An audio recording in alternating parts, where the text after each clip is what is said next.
We all inherit the genetic legacy of successful ancestors. The genes of successful ancestors are inside us. The genes of unsuccessful ancestors are no longer here. Natural selection is the differential survival of genes, and we, that's to say we animals, because we're all animals, we are survival machines for our genes.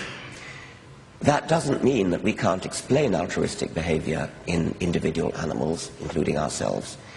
And much of the point of my book, The Selfish Gene, was to explain altruistic behavior.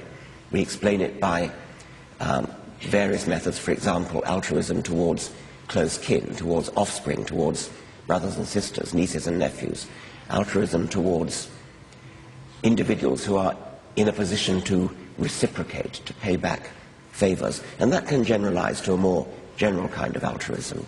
Now, Paula mentioned social Darwinism. Social Darwinism was a hideous misunderstanding, or I should say misapplication of Darwinism, which was applied to humans in the 19th century, in the early parts of the 20th century, right up to Hitler. Hitler, as you know, was a fanatical eugenicist, and he actually tried to breed a superior race of human beings. Hitler was, in fact, putting into practice not really Darwinism at all. Hitler was putting into practice the selective breeding that had been known to agriculturalists and horticulturalists and dog breeders and flower breeders for centuries. If you want to breed a race of dogs that's good for retrieving, then you choose those dogs that are best at retrieving to breed from. If you want to breed horses that are good at running, you breed from the fastest horses. That was what Darwin used. That was the information that Darwin took from animal and plant breeders. Darwin's huge insight was to take the techniques of stock breeders and say, well, nature could be doing the same thing. Just as a stock breeder breeds cattle for milk yield, breeds pigs for bacon yield, breeds greyhounds for running speed, so nature unconsciously, blindly, I called it the blind watchmaker, nature blindly takes on the role of the human stock breeder. That is Darwinism. Darwinism is the generalization of the stock breeding principle to nature. What Hitler took was nothing to do with Darwinism. What Hitler took was the stock breeding principle, which predated Darwin by centuries, and that's what the social Darwinists took as well. Okay, thank you for that. We're going to move on to the God delusion now. I think it's safe to say that it provoked a bit of a reaction. Got a bit of a response, largely a very hostile response, it has to be said, reading reviews of it in the press and some of the books that have been written in response to it. I'd like to ask you in just a moment why you think the reaction was that hostile, but actually just to give you a bit of a clue, I've got another reading for you there. If will your voice hold up? I'll give it a go. I'll give it a go, all right. Right, this is an extraordinarily mild-mannered piece of writing from the God Delusion. The opening of chapter 2. The God of the Old Testament is arguably the most unpleasant character in all fiction. Jealous and proud of it, a petty, unjust, unforgiving control freak, a vindictive, bloodthirsty ethnic cleanser, a misogynistic, homophobic, racist, infanticidal, genocidal, filicidal, pestilential, megalomaniacal, sadomasochistic, capriciously malevolent bully.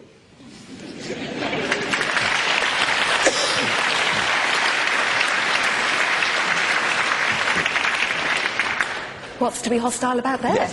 Now, that actually, I intended that to be funny. It's something to do with the Paula, you're a connoisseur of English. You will appreciate this. I think it's something to do with the use of what are obviously very hostile words, but they're kind of long, Latinate, They're not sort of vulgar words. They're sort of words that, misogynistic, megalomaniacal, filicidal. You just wanted to repeat them, didn't you? I think it's... I think that there is a sort of comedy there, and I must say that when my wife Lala and I do joint readings, which we quite often do from my books, we always like to begin with something to break the ice and get the audience laughing. And with the God delusion, that was the bit that we chose to get the audience laughing. However, Paula, you were asking why people take offence. The reason people take offence is that religion has had a free ride for centuries. People have simply got used to the idea that the one thing you cannot insult is somebody's religion. You can insult their taste in music, their taste in art, their taste in food, their football team, anything you like, but you must not insult their religion.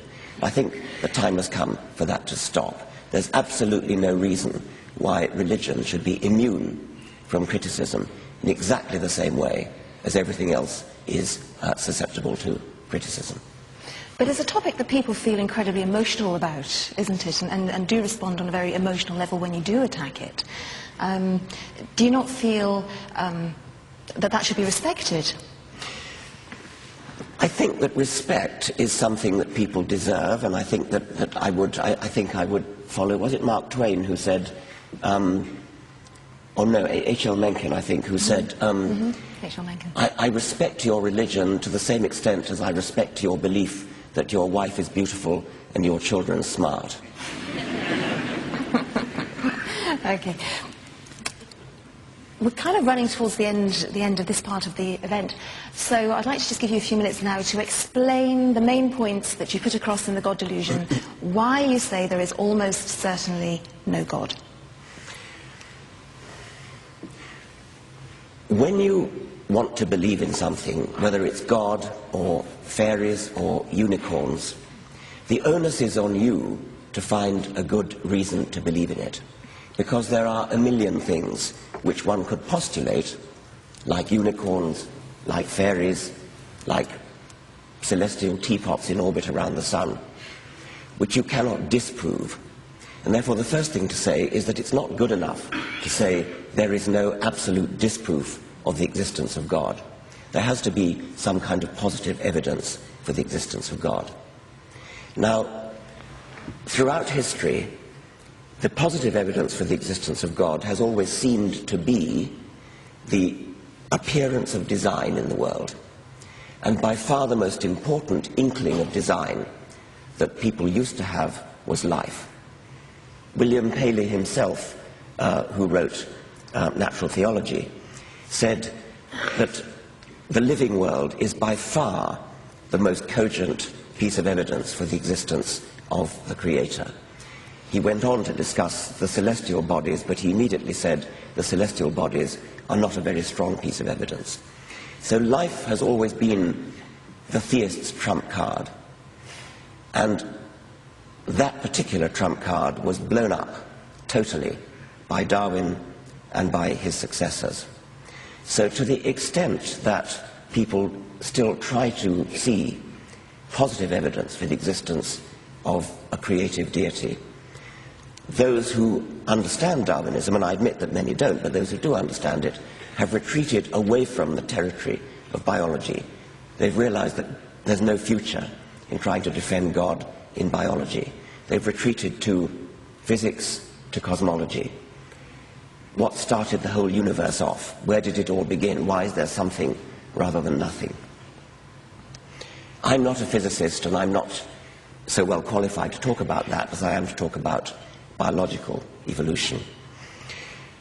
But it seems to me that one of the things I've gained from my studies of biology and evolution in particular, I've had my consciousness raised as to the power of science to explain how you get complex things from simple things. That's what evolution does for you. Evolution starts from simplicity and works up to complexity.